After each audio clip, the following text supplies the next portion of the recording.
প্রিয় শিক্ষার্থীবৃন্দ, আসসালামু আলাইকুম। তোমরা সবাই কেমন আছো?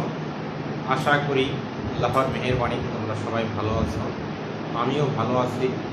আজ আমি তোমাদের করোনাকালীন সময়ের যে অনলাইন সিস্টেমের ক্লাস পরিচালনা করা হয় তারই ধারাবাহিকতায় আজ আমি তোমাদের তৃতীয় শ্রেণীর বাংলা প্রথম পত্র নিয়ে আলোচনা করব।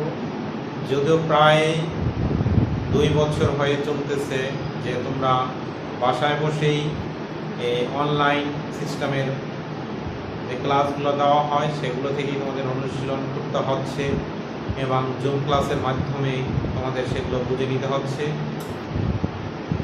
জানি না কবে এই মহামারী করোনা ভাইরাস বা বৈশ্বিক মহামারী দুর্যোগ কেটে যাবে এবং তোমরা শিক্ষা প্রতিষ্ঠানে বা তোমাদের এই প্রাণ কেন্দ্রে ফিরে আসতে পারবে, একমাত্র মহান আল্লাহ তাআলাই ভালো জানে। তারপরও আশা করি পরিস্থিতি স্বাভাবিক হলেই তোমরা ফিরে আসতে পারবে। তাই যতদিন শিক্ষা প্রতিষ্ঠানে আসা তোমাদের সম্ভব হচ্ছে না ততদিন এভাবেই অনলাইন এবং জুম সিস্টেমের ক্লাস পরিচালনা করা হবে। আর এগুলো থেকেই তোমরা বাসায় বসে লেখাপড়া চালিয়ে যাবে এবং সিলেবাসে বা বার্ষিক পরীক্ষার যে সিলেবাসের অংশটুকু রয়েছে সেগুলো ভালোভাবে পড়বে এবং বোঝার চেষ্টা করবে। যে অনলাইন ক্লাসগুলো দেওয়া হয়ে থাকে সেগুলো যদি তোমাদের বুঝতে কোথাও কোনো সমস্যা হয়ে থাকে, পরবর্তী দিন এগুলোর জুম ক্লাস করানো হয়, তখন প্রশ্ন করলে অবশ্যই উত্তর দিয়ে তোমাদেরকে সুন্দরভাবে বুঝিয়ে দেওয়া হবে। আজ আমি তোমাদের তৃতীয় শ্রেণীর বাংলা প্রথম পত্র আলোচনা করব। আজকে আলোচনার বিষয় হচ্ছে কানামাছি বৌদ্ধ। একটা গ্রামগঞ্জের সেই ঐতিহ্যবাহী খেলা কানামাছি বৌদ্ধ। হয়তো অনেকে খেলেছো আবার অনেকে দেখেছো খেলাটার ধরন বা কৌশল, এবং অনেকে আছো কখনো খেলা দেখো নেই এবং নামও শোনো নেই। তেমনি এই হচ্ছে সেই কানামাছি বৌদ্ধ খেলার একটা দৃশ্য। এখানে একজনের চোখ বেঁধে দেওয়া হয়। সে কানামাছি বলতে সে চোখ বেঁধে দেওয়ার পরে তাকে অন্ধ বা কানা করে দেওয়া হয় এবং সে চোখ বন্ধ অবস্থায় বা চোখ বেঁধে দেওয়া অবস্থায় সে অন্যজনকে খুঁজে বেড়াবে মাছির মতো, যেমন উড়ে উড়ে বা হাত দিয়ে ধরার চেষ্টা করবে। যাকে স্পর্শ করতে পারবে সেই আবার পরবর্তীতে তার চোখ বেঁধে দেওয়া হবে এবং সে আবার অন্যকে খুঁজে বেড়াবে। এভাবে খেলা পরিচালনা করা হয়। তাই আজকে আমি এই কানামাছি ভোগ সম্পর্কে একটু আলোচনা করব। গ্রামগঞ্জের একটি ঐতিহ্যবাহী খেলা, যদিও সে আধুনিক যুগে সকল খেলা প্রায় হারিয়ে যাচ্ছে, তারপরও তোমরা এই গল্পের মাধ্যমে এই খেলা সম্পর্কে অবহিত হতে পারবে এবং খেলাটা শিখতে পারবে। এখানে কানামাছি ভোগ, গ্রামের নাম শীতলপুর। একটা গ্রামের নাম হচ্ছে শীতলপুর, তপুর মামার বাড়ি। কোথায়? তপুর মামার বাড়ি। গ্রামখানি ছবির মতো সুন্দর। গ্রামটি ছবির মতো সুন্দর, যেমন ছবিতে আমরা যে অনেক সময় গ্রামের দৃশ্যগুলো দেখতে পাই খুব সুন্দর লাগে, তেমনি এই গ্রামটাও ছবির মতো সুন্দর। প্রতি বছর গ্রীষ্মের ছুটিতে তপু মামার বাড়ি যায়, সাথে বাবা মা আর বড় বোন কান্তা। শহর ছেড়ে দূরে কয়েকটা দিন খুব আনন্দের সময় কাটে। গ্রামে তপু আর কান্তার অনেক বন্ধু, মামাতো ভাই বোন মিতু, সোমা আর জিসান তো আছে। আরও আছে পাশের বাড়ির কিয়া, কনক, শিহাব, সুবি, মল, রাতুল এবং আরও অনেক। সবাই একসাথে হইচই করে আর আনন্দের সময় কাটায়। দুপুরে বাগানে মিছামিছি বনভোজন হয়। মিছামিছি অর্থ খামোখা। তারা গল্পের মাধ্যমে বা সময় কাটানোর জন্য খামোখা বনভোজন করে। বনভোজন বলতে আনন্দ উদযাপন করা।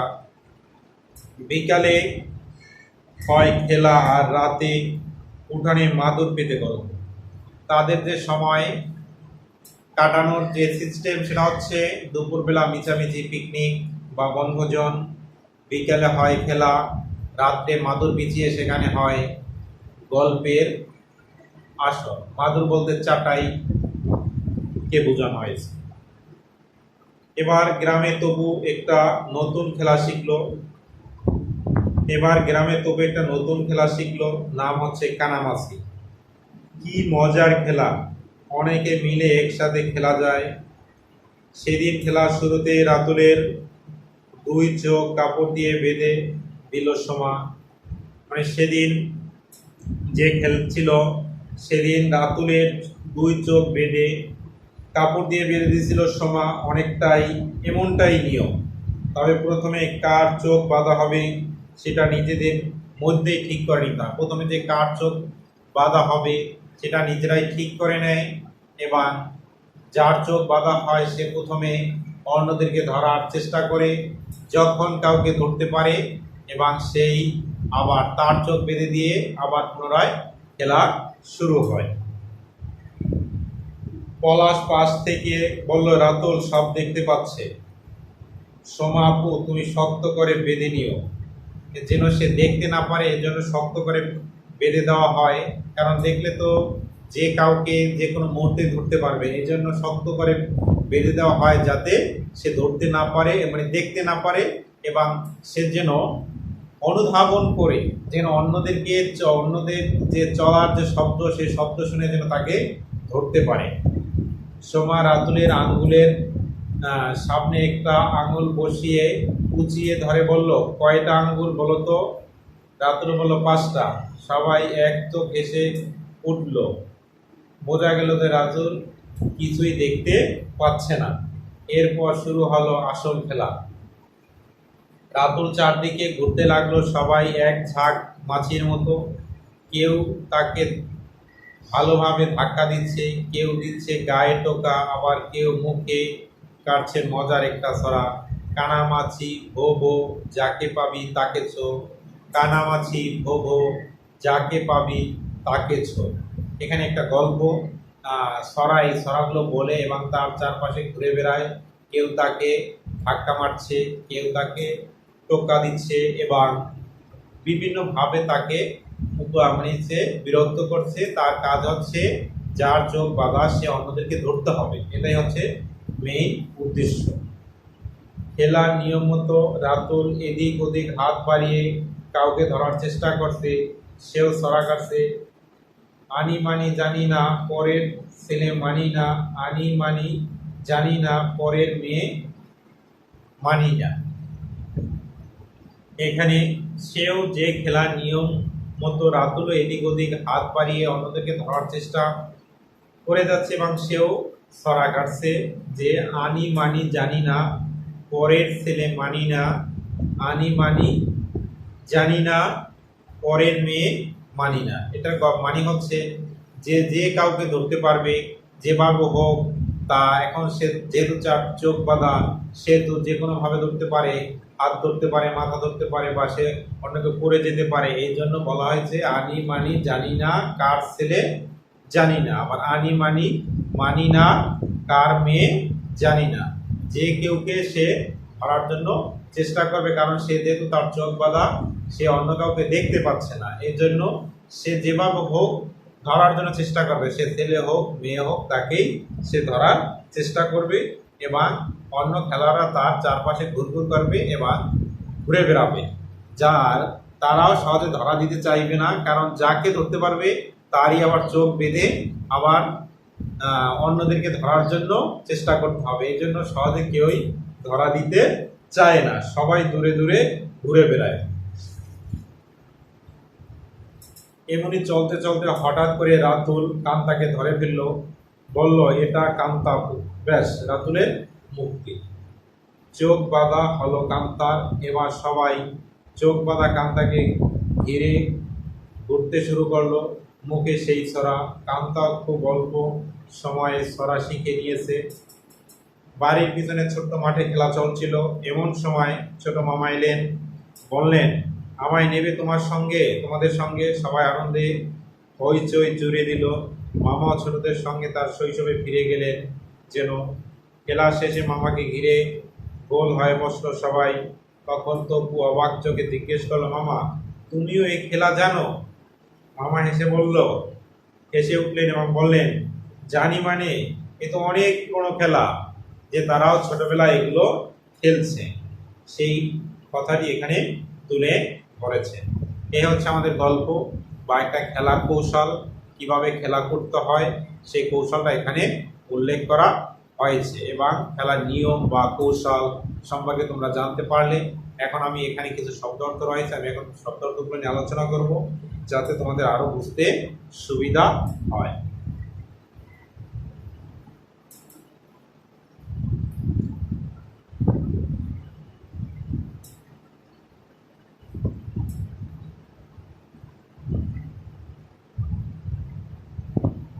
শব্দগুলো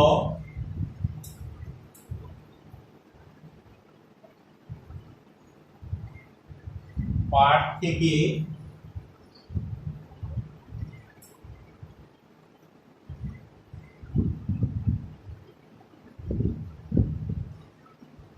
খুঁজে বের করি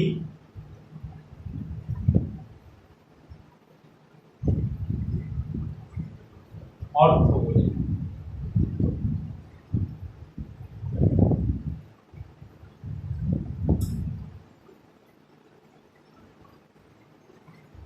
পাঠ থেকে খুঁজে বের করি এবং অর্থ বলি। গ্রীষ্ম,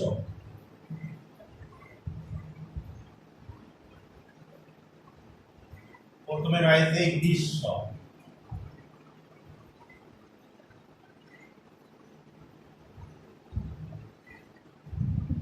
গ্রীষ্ম শব্দের অর্থ হচ্ছে গরমকাল। গ্রীষ্ম শব্দের অর্থ গরমকাল। গ্রীষ্ম শব্দের অর্থ কি? গ্রীষ্ম শব্দের অর্থ হচ্ছে গরমকাল।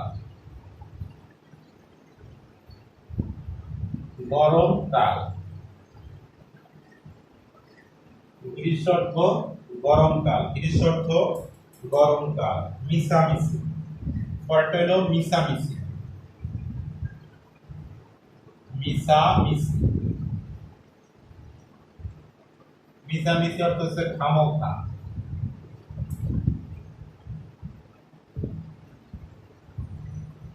খামোখা, মিশামিশি শব্দের অর্থ হচ্ছে খামোখা। মিছামিশি, মিছামিশি শব্দের অর্থ হচ্ছে খামোখা। গ্রীষ্ম অর্থ হচ্ছে গরমকাল। গ্রীষ্ম শব্দের অর্থ কি? গরমকাল।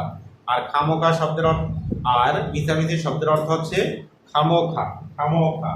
তারপরে বনভোজন। বনভোজন,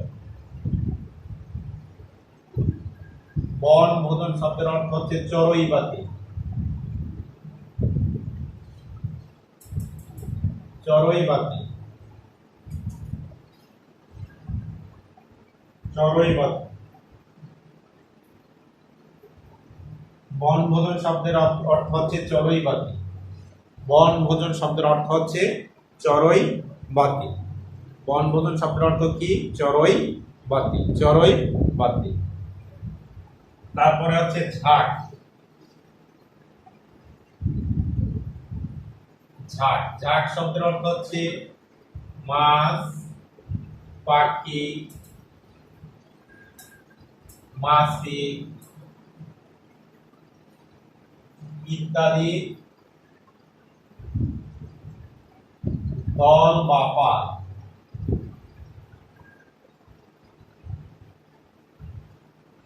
দল বা পাল, দল বা পাল। ঝাঁক, ঝাঁক শব্দের অর্থ হচ্ছে মাছ, পাখি, মাছি ইত্যাদি দল বা পাল। দল বা পাল, ঝাঁক। ঝাঁক শব্দের অর্থ হচ্ছে মাছ, পাখি, মাছি ইত্যাদি দল বা পাল। দল বা পাল। এরপরে রয়েছে ছড়া। ছড়া, ছড়া শব্দের অর্থ হচ্ছে এক ধরনের ছোট কবিতা। এক ধরনের ছোট কবিতা। ছোট কবিতা। ছড়া, ছড়া শব্দের অর্থ হচ্ছে এক ধরনের ছোট কবিতা। ছড়া, ছড়া শব্দের অর্থ কি? ছড়া শব্দের অর্থ হচ্ছে এক ধরনের ছোট কবিতা। এরপরে রয়েছে শৈশব।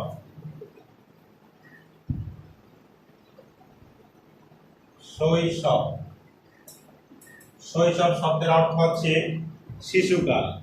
শৈশব শৈশব শব্দের অর্থ হচ্ছে শিশুকাল।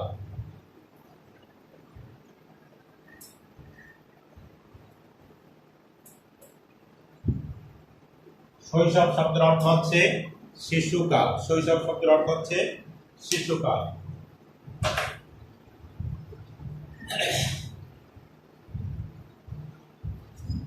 তবে এখানে যে কানামাছি ভোবো যে গল্প বা একটা খেলার যে প্রচলন তপু গ্রামের বাড়িতে গিয়েছিল, সেই গ্রামের বাড়ির বন্ধুদের সাথে বা তার মামাতো ভাইদের সাথে যে খেলা করেছিল কানামাছি ভোবো, সেই কানামাছি ভোবো খেলার যে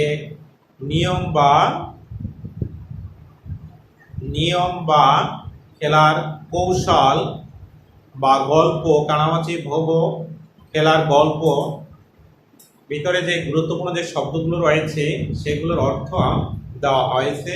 এখানে প্রথম শব্দটি রয়েছে গ্রীষ্ম। গ্রীষ্ম শব্দের অর্থ হচ্ছে গরমকাল। গ্রীষ্ম শব্দের অর্থ হচ্ছে কি? গরমকাল। পরের শব্দটা রয়েছে মিছামিছি। মিছামিছি অর্থ খামোখা, যেগুলোর কোনো ভিত্তি নেই। যে কথাগুলোর কোনো ভিত্তি নেই সেগুলোকে বলা হয় মিছামিছি। মিছামিছি বা যে কথার কোনো ভিত্তি নাই সেগুলোকে বলা হয় খামোখা বা মিছামিছি। মিছামিছি।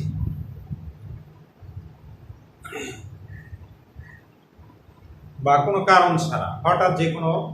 তারপরে রয়েছে বনভোজন। বনভোজন অর্থ হচ্ছে চড়াইবাতি। বনভোজন শব্দের অর্থ হচ্ছে চড়াইবাতি। যেহেতু চড়াইবাতি তোমাদের অবশ্যই অনেকেরই ধারণা রয়েছে, কারণ স্কুলে প্রতি বছর আগে চড়াইবাতি অনুষ্ঠান হতো, কিন্তু এখন যেহেতু শিক্ষা প্রতিষ্ঠানই খোলার সুযোগ হচ্ছে না, তোমরা অনেকে হয়তো চড়াইবাতির কথা ভুলেই গেছো। এরপরে রয়েছে ঝাঁক। ঝাঁক অর্থ হচ্ছে মাছ, পাখি, মাছি ইত্যাদির দল বা পাল, এগুলোকে বলা হয় ঝাঁক। যেমন পাখি ঝাঁকে ঝাঁকে উড়ে বেড়ায়, মাছ ঝাঁকে ঝাঁকে ভেসে উঠেছে, মাছি ঝাঁকে ঝাঁকে উড়ে বেড়ায়, এরকম নিচে তাদের দলকেই বোঝানো হয়েছে যে ঝাঁক। এরপর রয়েছে ছড়া। ছড়া অর্থ ছোট কবিতা। আমরা ছোটবেলা থেকে অনেক ছড়া পড়েছি, এগুলোকে বা কবিতা পড়েছি, ছোটগুলোকে আমরা সাধারণত ছড়া হিসাবে বুঝি বা জানি। এরপর রয়েছে শৈশব। শৈশব শব্দের অর্থ হচ্ছে শিশুকাল বা ছোটবেলা। শৈশব শব্দের অর্থ হচ্ছে শিশুকাল বা ছোটবেলা। এই গেল 1 নং।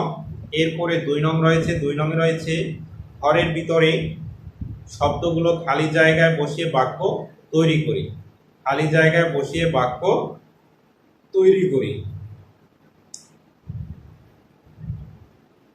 আমরা এখানে কয়েকটা শব্দ রয়েছে, যেমন মিছামিছি, গ্রীষ্ম, বনভোজন, ঝাঁক, ঝাঁকে, ছড়া, শৈশব ইত্যাদি। এখানে ঘরের ভিতরে যে শব্দগুলো খালি জায়গায় বসিয়ে বাক্য তৈরি করি, মিছামিছি। মিছামিছি শব্দের অর্থ হচ্ছে মিছামিছি শব্দের অর্থ হচ্ছে খামোখা। গ্রীষ্ম অর্থ গরমের কাল। বনভোজন হচ্ছে চড়াইবাতি। ঝাঁকে অর্থ মাছ পাখি দল। তারপর ছড়া, শৈশব, এই যে শব্দগুলো রয়েছে এগুলো দিয়ে আবার শূন্যস্থান পূরণ করতে হবে। আমরা ঢ্যাসকালে গিয়েছিলাম। আমরা কাল ঢ্যাস গিয়েছিলাম। এখানে হবে আমরা কাল বনভোজনে গিয়েছিলাম। 6 নঙে রয়েছে বৈশাখ জ্যৈষ্ঠ এই 2 মাস ঢ্যাসকাল। বৈশাখ ও জ্যৈষ্ঠ এই 2 মাস হচ্ছে গ্রীষ্মকাল। বৈশাখ ও জ্যৈষ্ঠ এই 2 মাস হচ্ছে গ্রীষ্মকাল। তিনি ঢ্যাস ছুটে এসেছেন। তিনি মিছামিছি ছুটে এসেছেন। ঢ্যাস ঝাঁকে পাখি উঠছে।